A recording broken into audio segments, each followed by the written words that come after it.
విశ్లేషణ అందించడానికి ప్రొఫెసర్ నాగేశ్వర్ గారు మనతో జాయిన్ అయ్యారు.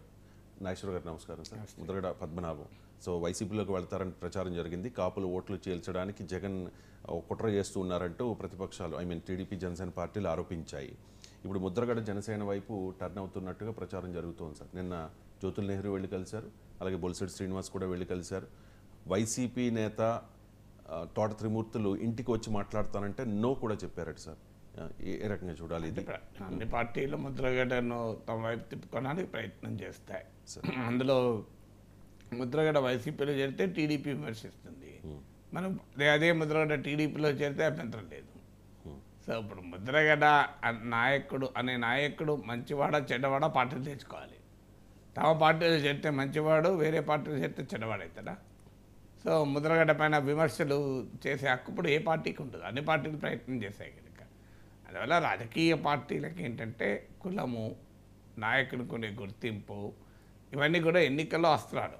ముద్రగడకు కాపు ఉద్యమ నేతగా ఆ గుర్తింపు ఉంది. అఫ్కోర్స్ ఆయన గతంతో పోలిస్తే ఆ రకమైన క్లౌట్ ఇంకా ఉందా లేదా? ఒకవేళ ఆ రకమైన క్లౌటే ఉంటే ఆయన ఇప్పుడు ఏదో ఒక పార్టీలో చేరాల్సిన అవసరం ఉంటుందా? ఎందుకంటే కాపులు ఆంధ్రప్రదేశ్ రాజకీయాల్లో చాలా కీలక పాత్ర పోషించగలరు. వాస్తవానికి ఈ స్థాయిలో ముద్రగడ ఉండాల్సిన అవసరం లేదు. నిజంగానే కాపు ఓటు అంతా కన్సాలిడేట్ అయ్యి ఉంటే, అంటే కాపులంతా ముద్రగడ చెప్పినట్టే ఓట్లు వేసే పరిస్థితి ఉంటే తోట త్రిమూర్తులు, జ్యోతుల్ నెహ్రూ, సత్యనారాయణ వీళ్ళు కాదు జగన్మోహన్ రెడ్డి, చంద్రబాబు, పవన్ కళ్యాణ్ వస్తారు ఇంటికి. సో అందువల్ల ఇంటికి జగన్మోహన్ రెడ్డి, పవన్ కళ్యాణ్, చంద్రబాబు నాయుడు వచ్చి స్వయంగా ఆహ్వానించేవాళ్ళు. ఒకవేళ ఆ రకమైన హోల్డ్ కాపు ఓటు పైన ముద్రగడకు ఉండి ఉంటే, సో ఆ కాపు ఓటు పైన ఎంత ఆయన ఓటు సడలినా but still is a very influential Kapu leader. అందువల్ల ఆయన తమ పార్టీలో చేర్చుకోవడానికి సహజంగానే అన్ని పార్టీలు ప్రయత్నం చేస్తాయి. ఎందుకంటే ఆంధ్రప్రదేశ్ రాజకీయాల్లో ఏమవుతుందంటే సోషల్ కన్సాలిడేషన్, కొన్ని కులాలు కొన్ని పార్టీల వెనకాల సమీకృతమై ఉన్నాయి. అందులో వచ్చే షిఫ్ట్ చాలా మార్జినల్గానే ఉంటుంది. మనం చాలాసార్లు చెప్పుకున్నప్పుడు మాలా ఓటర్లు ఉన్నారు. మాల ఓటర్లు ఓవర్వేమింగ్గా వైసీపీకి ఓటు వేస్తారు.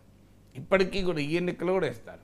అసలు ఎస్సీ ఓటర్లు, ఎస్టీ, ముస్లిం ఓటర్లు, మైనారిటీ ఓటర్లు వేయడమే కాకుండా అందులో మరీ ముఖ్యంగా మాలా ఓటర్స్, రెడ్డి ఓటర్స్ క్లియర్గా వైసీపీకి ఓటు వేస్తున్నారు.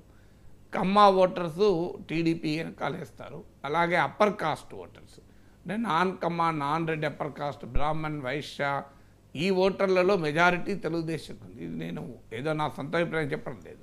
మీరు అనేక సర్వేల్లో చూస్తే కాస్ట్ వైజ్గా ఈ బ్రేకప్ మనకు చాలా క్లియర్గా కనబడుతుంది. సో ఈ రకమైనటువంటి ట్రెండ్ ఉంది కనుక సో ఇక మిగిలింది ఒక బలమైన ఓటింగ్ సెక్షన్ కాపు. ఈ ఓటు ఎటువైపు తిరిగితే అటు ఒక గణనీయమైన ఫలితం వస్తుంది. మనకు చిరంజీవి పార్టీ పెట్టినప్పుడు చిరంజీవి వెనకాల గణనీయంగా కాపు ఓటు కన్సాలిడేట్ అయిన ప్రభావం మనం చూసాం. ఆయన ప్రజారాజ్యంకు 71 లక్షల ఓట్లు వచ్చాయి. తెలంగాణలో వచ్చింది చాలా పరిమితమైన స్థానాలు, నెగ్లిజిబులే. మిగతా స్థానాలన్నీ ఆంధ్రప్రదేశ్లోనే వచ్చాయి. అందువల్ల తర్వాత 2014లో అంటే ప్రజారాజ్యం క్లోజ్ అయ్యాక 2014లో అప్పుడున్న రాజకీయ పరిస్థితుల్లో కాపులు టీడీపీ కొట్టేశారు. 2019లో వైసీపీ కొట్టేశారు. అందువల్ల ఈ ఓటు గణనీయంగా ఉండడమే కాదు, ఆ ఓటు వోలటైల్గా ఉంది. అంటే ఆల్రెడీ ఇప్పుడు నేను ఇంతకుముందు చెప్పిన సోషల్ ఇంజనీరింగ్ ప్రకారం మాల ఓటర్లను ఎంత తిప్పుదామన్నా టీడీపీ జనసేన వైపు తిరిగే ప్రసక్తే లేదు. నువ్వు ఎన్ని చేసినా రెడ్డి ఓటర్లలో టీడీపీ జనసేన బలం పెరిగే అవకాశమే లేదు. ఇంకేమైనా రేపు భవిష్యత్తులో కాంగ్రెస్ రివైవ్ అయితే ఆ సోషల్ క్యాలిక్యులస్లో ఏమైనా మార్పు రావచ్చేమో, కానీ ఇప్పుడున్న రాజకీయ పరిస్థితి అర్థం కాదు. కమ్మ ఓటర్లను వైసీపీ తన వైపు తిప్పుకునే అవకాశమే లేదు. అది భారీ ఎత్తున ఏదైనా కొద్దిమంది తిరగచ్చు. రాజశేఖర్ రెడ్డి 2009లో పోటీ చేసినప్పుడు నేను కొన్ని సర్వేలు చూశాను.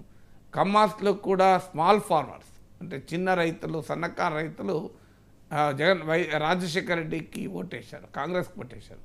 ఎందుకంటే అప్పుడు ఇరిగేషను, ఉచిత విద్యుత్తు ఇలాంటి ఫ్యాక్టర్స్ వల్ల. సో అందువల్ల మేజర్ సెక్షను తెలుగుదేశం నుంచి వైసీపీకి కమ్మ ఓటు షిఫ్ట్ కాదు. అందువల్ల కాపు ఓటు గణనీయంగా ఉంది. 2 కాపు ఓటు షిఫ్ట్ అయ్యడానికి అవకాశం ఉంది. 3 కాపు ఓటు కూడా కన్సాలిడేటెడ్గా కొన్ని స్థానాల్లో కేంద్రీకృతమై ఉంది. ఇప్పుడు మీకు ఈస్ట్ వెస్ట్ గోదావరి జిల్లాలు, ఈవెన్ వైజాగ్లో ఉన్న పాయకరావుపేట ఈ ప్రాంతం ఈస్ట్ గోదావరి జిల్లాల తో కనెక్ట్ అయి ఉన్న ప్రాంతము, కృష్ణా గుంటూరు జిల్లాలో కూడా అనేక నియోజకవర్గాలు కాపులు డిసిసివ్ నిర్ణయాత్మకమైన ఓటర్లు, అంటే కాపు ఓట్లతోనే గెలవగలిగే అవకాశం ఉన్న సీట్లు కూడా ఉన్నాయి. అంటే ఈ 3 ఫ్యాక్టర్స్ రాష్ట్రంలో కాపు ఓటర్లు గణనీయంగా ఉన్నారు. 2 కాపు ఓటు కన్సాలిడేటెడ్గా కొన్ని కాన్స్టిట్యున్సీలో కేంద్రీకృతమై ఉంది. 3 కాపు ఓటు వోలటైల్గా ఉంది. అంటే ఒక్కొక్క ఎన్నికల్లో ఒక్కొక్కరికి షిఫ్ట్ అవుతూ వస్తుంది. ఈ 3 కారణాల రీత్యా అన్ని పార్టీలు కూడా కాపు ఓట్లపైన ఆసక్తి చూపుతారు. అందులో కాపు ఓట్లో తెలుగుదేశంలో కాపు నేతలు ఉన్నారు, మీకు వైసీపీలో కాపు నేతలు ఉన్నారు. జనసేన కలయికతో కాపు ఓట్లో ఒక నిర్ణయాత్మకమైన షిఫ్ట్ వైసీపీకి వ్యతిరేకంగా అవుతుంది అన్న అనుమానం అన్ని పార్టీల్లో ఉన్నాయి. ఎందుకంటే జనసేన వెనకాల కాపు యూత్ ముఖ్యంగా ర్యాలీ అవుతున్న పరిస్థితి చూసాం. అందువల్ల ఇప్పుడు ముద్రగడ బలమైన కాపు నాయకుడు కనుక ముద్రగడ పైన వంగవీటి రాధా పైన అనివార్యంగా ఫోకస్ ఉంటుంది కాపు ఓటర్ల కోసం.